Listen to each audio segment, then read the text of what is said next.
জয় গুরু। বন্দে পুরুষোত্তমম। গুরু ব্রহ্মা গুরু বিষ্ণু গুরুদেব মহেশ্বর গুরুদেব পরম ব্রহ্ম তস্मै শ্রী গুরবে নমঃ। যেমন তাকে বুঝি। শ্রীনাথ পর্ব 21। তুমি মুক্তি সংগ্রামের স্লোগান দাও শুনেছি, কিন্তু সেই মুক্তি সংগ্রাম নিজের মধ্যে শুরু করেছো? এ সংগ্রামের জন্যে অস্ত্র দরকার নেই, যোদ্ধা বাহিনীরও কোনো প্রয়োজন নেই। এ সংগ্রাম আত্মজয়ের সংগ্রাম। যে আত্মজিৎ সেই বিশ্বজিৎ। সে বর্ধিত হয়েও বর্ধনশীল, সে অগ্রসৃত হয়েও অগ্রসীয়মান। সেই নিত্য সংগ্রামী, সেই জবরদস্ত সাচ্চা সৈনিক। তুমি নিজে মুক্ত না হয়ে অপরের মুক্তি ঘটাবে কেমন করে? আর মুক্তির স্বাদ যখন নিজেই পাওনি, তখন মুক্তি মুক্তি বলে চেঁচাও কেন? কাকে মুক্তি মন্ত্রে উদ্ধৃত করতে চাও? সে মন্ত্র তুমি নিজে লাভ করেছ। অতএব ক্ষান্ত হও, আগে নিজে মুক্ত হও। সেই এক এবং অদ্বিতীয় ব্রহ্মসত্তা, সেই সর্বভূত কারণ সনাতন চিদাত্মা তোমার মধ্যেও অবস্থান করছে। সে প্রকৃতি বশে তোমার জীবসত্তার কারাগারে বন্দী হয়ে তোমার মায়ামত্ততায় আচ্ছন্ন হয়ে রয়েছে। এবার তোমার সত্তা চৈতন্য তার সঙ্গে মিলিয়ে দাও, তার আচ্ছন্ন মোচন করো। দেখবে তুমি এবং সে এক। তাই হলো তোমার মুক্তি। মহাসত্তার সঙ্গে ব্যক্তি সত্তার একীকরণ, তখন তুমি ব্রহ্মময় হলে। আত্মপরিচয় পেয়ে তখন তুমি মহাসুখে ব্রহ্মবিহার করতে থাকলে। তুমি আসলে অখণ্ড কারণ চৈতন্যেরই আধার। শুধু স্মৃতির অভাবেই নিজেকে বিচ্ছিন্ন এবং ক্ষুদ্র একক বলে মনে করছো। ঈশ্বর পুরুষের আশ্রয়ে তোমার এই বিস্তৃতি কাটবে। তোমার সত্য পরিচয়ের সঙ্গে নতুন করে সম্বন্ধ স্থাপিত হবে। তার আলোয় নিজেকে চিনবে। তোমার আত্মসাক্ষাৎকার হবে। তোমার হারানো নিজত্বকেই ফিরে পাবে। যেই তোমার মধ্যে তোমার পরম সত্তা জাগ্রত হলো, অমনি তুমি স্বাধীন হলে, সরাট হলে, আত্মাধীশ হলে। তখন ঈশ্বর তোমার মধ্যেই চোখ মেললেন। ঠাকুরের কথায় তোমার মধ্যেই ঠাকুরত্ব জাগলো। আর বলেছেন, তোমার মধ্যে তার এই জাগরণই তোমার সর্বশ্রেষ্ঠ লাভ। ক্ষুদ্র পার্থিব্য লাভের আশায় তার শরণাপন্ন হইও না, কারণ তিনি তোমাকে পূর্ণতা দিতে এসেছেন। তাই নিরলঙ্কার এই ভাষায় বলেছেন, অর্থ মান যশ ইত্যাদি পাওয়ার আশায় আমাকে ঠাকুর সাজিয়ে ভক্ত হইও না। সাবধান হও, ঠকবে।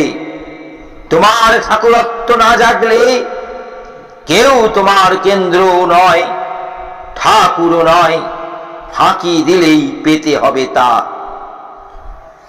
বলেছেন তোমার মধ্যে ঈশ্বরের সেই সর্বগত বীজ রয়েছে, তুমি সর্বশক্তিমান ঈশ্বরের বেটা। তুমি নাবালক হয়ে থাকবে কেন চিরদিন? এই সর্বগত বীজকে ফুটিয়ে তোলাই গীতা কথিত জ্ঞান যোগ। যোগসিদ্ধ হলেই তখন তুমি সর্বজ্ঞ হলে। বাড়তে বাড়তে যখন ব্রহ্মীভূত হয়ে যাবে, তখন সর্বদাই তাকে নিজের মধ্যে দেখতে পাবে। নিজের মধ্যেই তুমি তার আরাধনা করবে। এই তোমার স্বরূপের যে আবরণ, তোমার মধ্যে ঈশ্বরের আবির্ভাব, এর চেয়ে আর বড় লাভ নেই, এর চেয়ে আর পরিণত বিকাশও নেই। ঘটে ঘটে এই সর্বোত্তম আত্মপ্রকাশই ঘটাতে চেয়েছেন ঠাকুর। তোমার মধ্যেকার ঘুমন্ত সিংহকে জাগিয়ে দিতে চেয়েছেন ঠাকুর।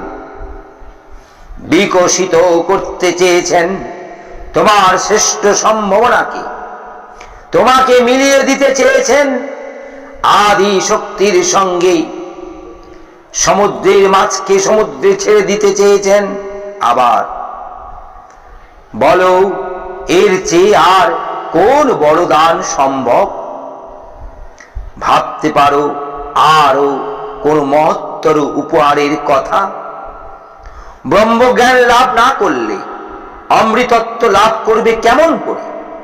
সেই জন্যেই একেবারে কুটস্থ ব্রহ্মকে জাগিয়ে দেবেন তোমার মধ্যে। সে জেগে তখন নিজেকেই অবলোকন করবে, দেখবে সে সর্বাত্মিকা ঈশ্বর শক্তির এক বিচ্ছুরণ।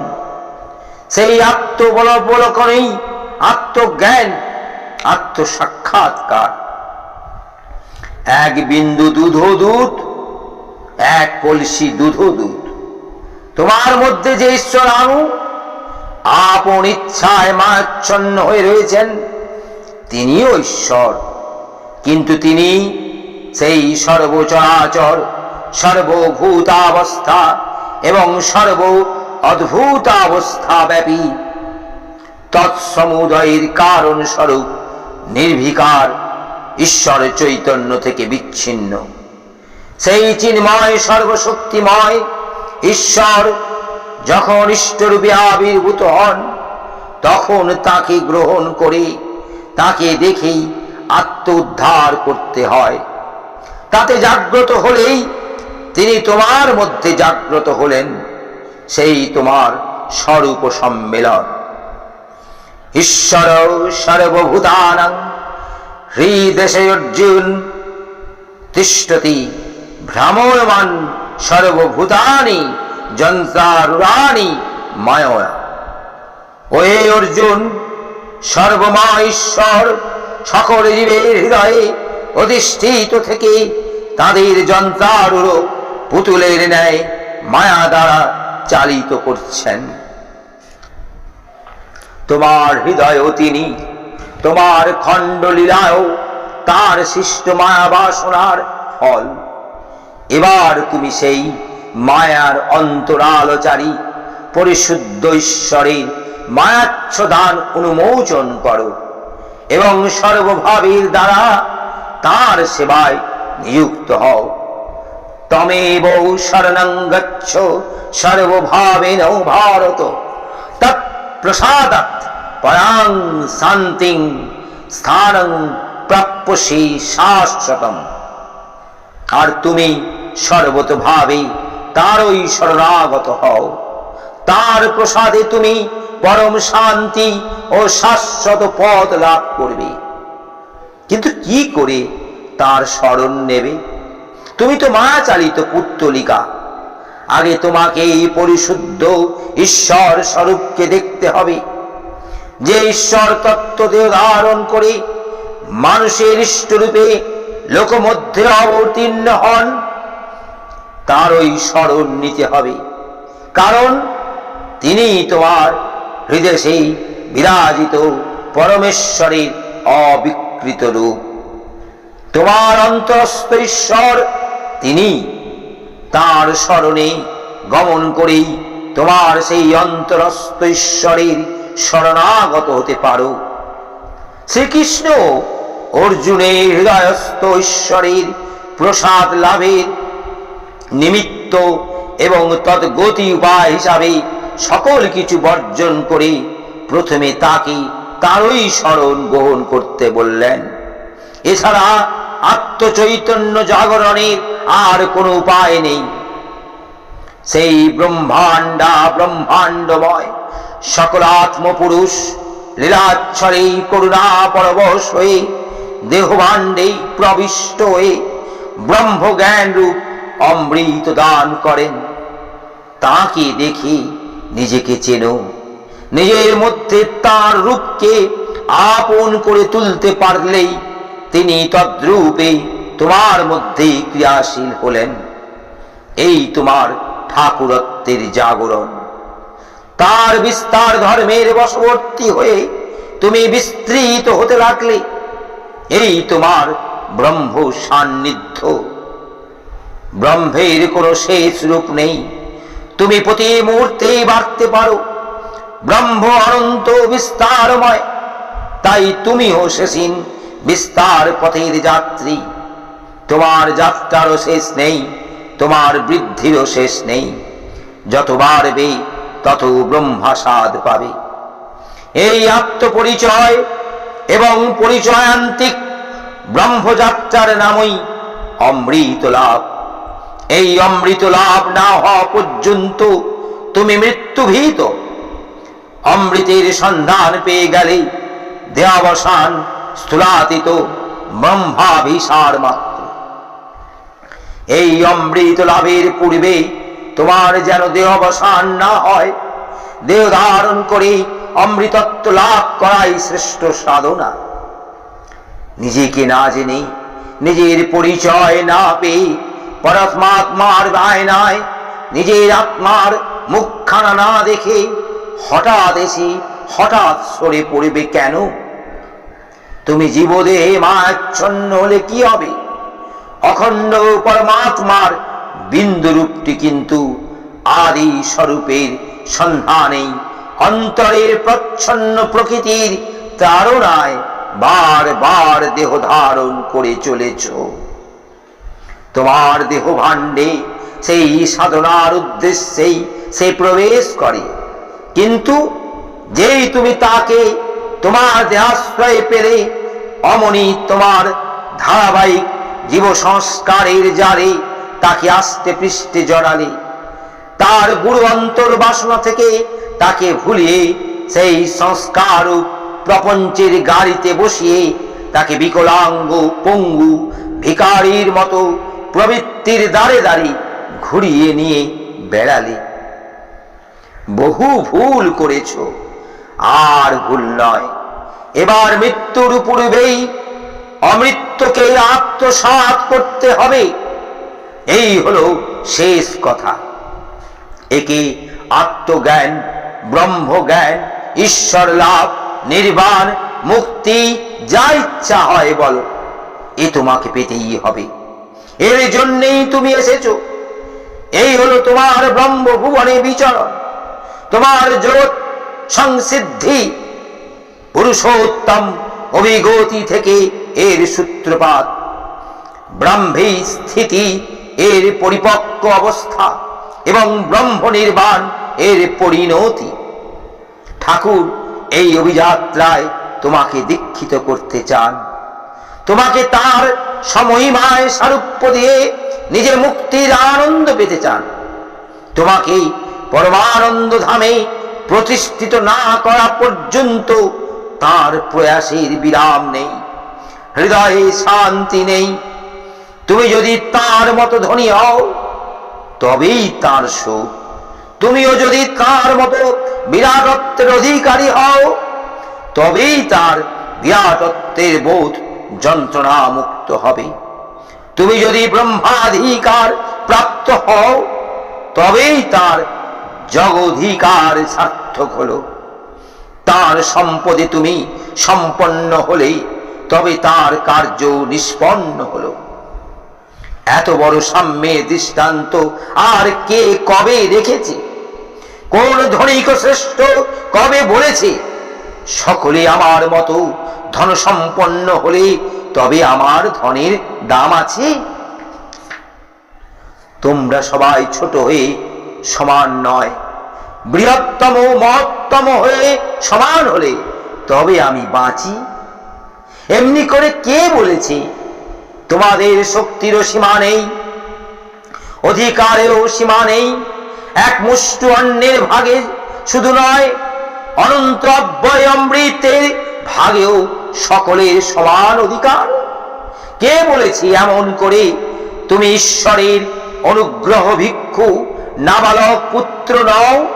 তুমি তার সমস্ত সম্পত্তির উত্তরাধিকারী সমর্থ সন্তান। কে বলেছে তুমি আমার আর আমি তোমার? আর আমার ওই মতো বিশ্বের সকল জ্ঞান, সকল ঐশ্বর্য, সকল সম্ভাবনা তোমার। তোমার ওই সাধনায় বিশ্বের সকল রস তোমার অঞ্জলিকে ভরিয়ে দিতে প্রস্তুত। তার সকল সৌন্দর্য তোমাকে সাজিয়ে দেবার জন্য উন্মুখ। তার সকল সুগন্ধ তোমাকে স্নিগ্ধ করবার জন্য ব্যগ্র। দেখো, ঈশ্বরের জগৎ ঈশ্বরেরই আদেশে তোমার সেবার সুযোগ সন্ধানে তৎপর। আর কি চাও? আর কোন বৃহত্তর সুযোগের কথা ভাবতে পারো? চিন্তা করতে পারো আরো কোন বিস্ময়কর সাম্যবাদের কথা? ঈশ্বর এক এবং সকলের প্রতি সমান।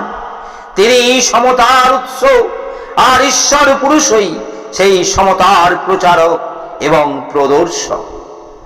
তার কাছে মানুষে মানুষে ভেদ নেই, জাতিতে জাতিতে ভেদ নেই, সম্প্রদায়ে সম্প্রদায়ে ভেদ নেই। হিন্দু, মুসলমান, খ্রিস্টান আরো নানা সম্প্রদায়ের মানুষকে এক জীবন মঞ্চে মিলিয়েছেন তিনি। শুধু আদর করে বুকে টেনে নেননি, সংঘ কর্মেও সব ইষ্ট কেন্দ্রিক মানুষকে দিয়েছেন সমান অধিকার। সকলকে যেমন মর্যাদা দিয়েছেন, তেমনি আবার সকলের অন্তর্নিহিত বৈশিষ্ট্যকে পরিচালিত ও পরিপূরিত করেছেন তাদের আপন দাঁড়ায় দাঁড় করিয়ে। সাম্যের সঙ্গে এই অতিরিক্ত উপহার। তার কথা হলো, রাম পরিপূর্ণ রাম হোক, মধু পরিপূর্ণ মধু হোক, রহিম পরিপূর্ণ রহিম হোক, জ্যাক পরিপূর্ণ জ্যাক হোক, হিন্দু খাঁটি হিন্দু হোক, মুসলমান খাঁটি মুসলমান হোক, খ্রিস্টান খাঁটি খ্রিস্টান হোক। প্রত্যেকে স্বরূপে পূর্ণ হলে, স্বধর্মে খাঁটি হলে উড়ে গেল সব প্রতিযোগিতা, মুছে গেল সব ভেদ। অভেদ তত্ত্ব তখন ধরা পড়ল হৃদয়ে হৃদয়ে, শান্তি এলো শ্রাবণের ধারার মতো। প্রত্যেকটি মানুষকে এমনি করে মর্যাদা দান কেউ করেনি, এমনি করে তাকে স্বাতন্ত্র্যে প্রতিষ্ঠিত করে সর্বোত্তম বিকাশে বিশদ সূত্র কেউ রেখে যায়নি। এ যাবৎ কালের মনুষ্য সভ্যতার ইতিহাসে এক অদ্ভুতপূর্ব ঘটনা। আগামী হাজার হাজার বছরের জন্য মানুষের উদ্দেশ্যে রাখলেন এক অভাবনীয় ধনভাণ্ডার। তুমি তাকেই আত্মীকৃত করো, মানুষকেই ধনে ধনী করবার জন্যে তার যাবতীয় জ্ঞান ও বিজ্ঞানের আয়োজন, তার সমস্ত বিধিবিধানের বিরোচন। এই স্বাধিকার লাভের সংগ্রামে তোমার মাথায় জয় মুকুট পরাবার জন্যেই তিনি অপেক্ষমান। তোমাকে তিনি সাজিয়ে সাজিয়ে দুর্ভেদ্য করেছেন, তোমার হাতে মৃত্যু ত্রাস ধনুক দিয়েছেন, তোমার তুলে বিবিধ অবস্থার জন্য রকমারি বান দিয়েছেন, তোমার বুকে এঁটে দিয়েছেন বজ্র সংহ বর্ম, তোমার রথে নিযুক্ত করেছেন চপল চরণ তেজদীপ্ত অশ্ব।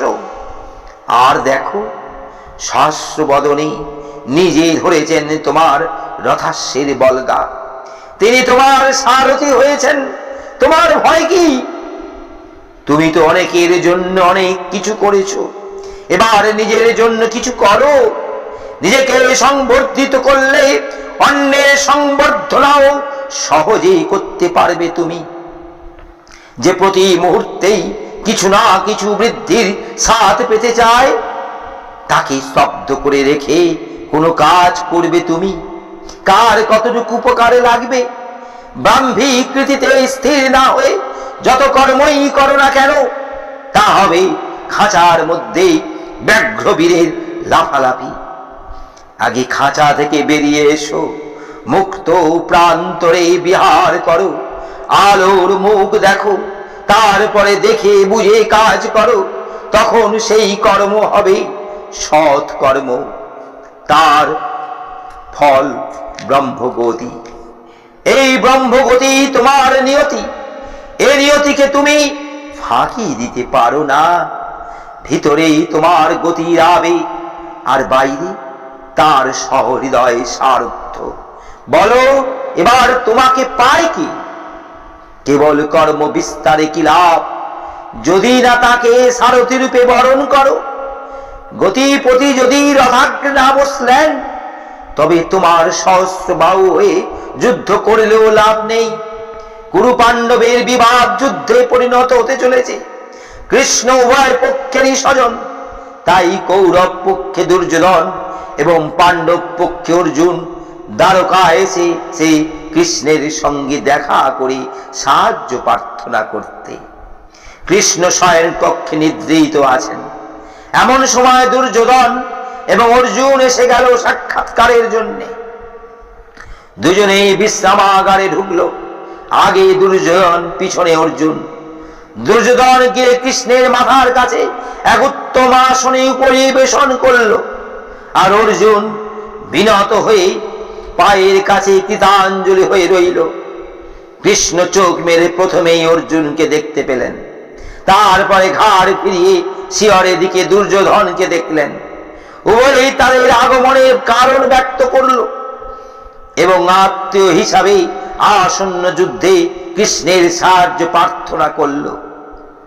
দুর্যোধন হয়েও বললে যে যেহেতু সে আগে এসেছে, সেই জন্য তার প্রার্থনায় দাবি অগ্রগণ্য। কিন্তু কৃষ্ণ বললেন তিনি অর্জুনকে আগে দেখতে পেয়েছেন, কাজেই দুর্যোধন প্রথমে প্রবেশ করলেও তিনি অর্জুনকে প্রত্যাখ্যান করতে পারেন না। অতএব দুজনকেই তিনি সাহায্য করবেন। অর্জুন সম্বন্ধ করে বললেন, দেখো পার্থ, আমার 10 কোটি গোপ যোদ্ধা আছে। এদের নাম নারায়ণ সেনা। এরা বীরত্বে আমার চেয়ে কম নয়। আমি তোমাদের একজনকে আমার এই 10 কোটি নারায়ণ সেবা দেব, আর একজনের পক্ষে নিজে থাকব। কিন্তু মনে রাখবে, আমি নিজেই নিষ্ক্রিয় থাকবো, যুদ্ধ করব না। ভালো করে ভেবে বলো, তুমি 10 কোটি সশস্ত্র শ্রদ্ধাকে নেবে, না নিরস্ত্র সচিব রূপে কেবল আমাকে নেবে? কৃষ্ণ যুদ্ধ করবেন না জেনেও অর্জুন তাকেই প্রার্থনা করল। আর দুর্যোধন নিজেকে চতুর মনে করে তার 10 কোটি সৈনিক নিয়ে চেয়ে নিল। সে মনে মনে ভাবল, সে কৃষ্ণের সমগ্র নিজস্ব বাহিনী সাহায্য যখন পেল, তখন সে আসলে কৃষ্ণকেই পেল। অতএব তার জয় অনিবার্য। দুর্যোধন চলে গেলে কৃষ্ণ অর্জুনকে জিজ্ঞাসা করলেন, দেখো এ তোমার কেমন বুদ্ধি হলো? আমি নিজে যুদ্ধ করব না জেনেও তুমি আমাকে কেন বরণ করলে? অর্জুন বললে, পুরুষোত্তম, তুমি একাই সকল শত্রুকে পরাস্ত করতে পারো। তোমার তুল্য আর কে আছে? আর আমিও যুদ্ধ বিমুখ নই, সেই জন্যই আমি তোমাকে বরণ করেছি। তুমি অনুগ্রহ করে চিরদিন আমার সারথি হয়ে থাকো। তুমি শুধু আমাকে পরিচালিত করো, হাতে কলমে যা করবার আমি করব। কৃষ্ণ বললেন, তথাস্তু, আমি তোমার সারথি হলাম। শুধু হাত পা কাজ করে না, কাজ করে মাথা। বহুদিকে এই কর্ম বিস্তার করলেই কোন নির্দিষ্ট উদ্যোগে সাফল্য লাভ করা যায় না, চাই নির্ভুল পরিচালনা।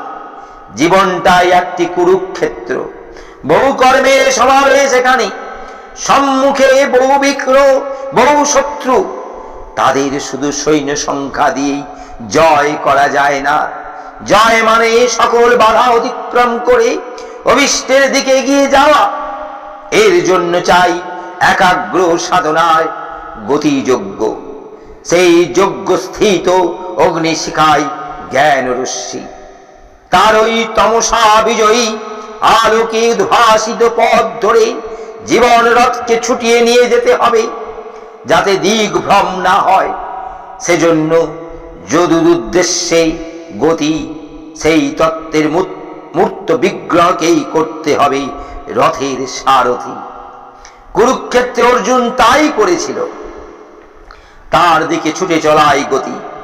যে যে কর্ম মাধ্যমে ছুটে চলা যায়, সেই সেই কর্মের অনুষ্ঠানই গতিযোগ্য। আর তার ফলেই জ্ঞান, অন্ধকার বিনাশ। তখন তুমি জ্ঞান রূপে তার সারথ্য পেতে থাকলে তিনি তোমার জীবন জুড়ে বসে তোমার জীবনকে নিয়ন্ত্রিত করতে লাগলেন।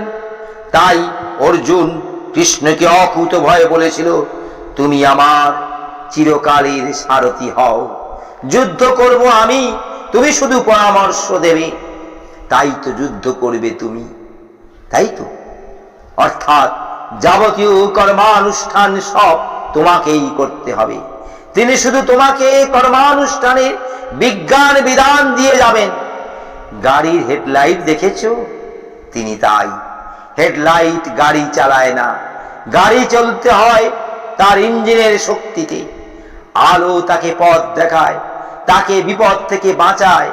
অবশ্য তিনি সারথি হয়েও আরো বেশি করেছেন। তিনি গাড়ির গতি নিয়ন্ত্রণ করেছেন, কিন্তু গতি সঞ্চার করতে হবে তোমাকে।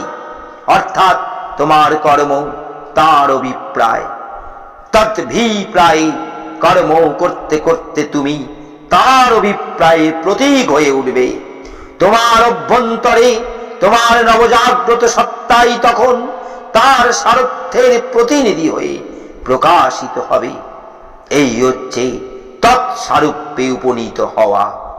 নিজের মধ্যে ঠাকুরত্বকে জাগানো, শ্রীকৃষ্ণের কথায় হৃদয়স্থ ঈশ্বরের শরণাগত হওয়া এবং ফলত পরম শান্তিময় শাশ্বত ভূমিতে পদার্পণ করা। জয় গুরু।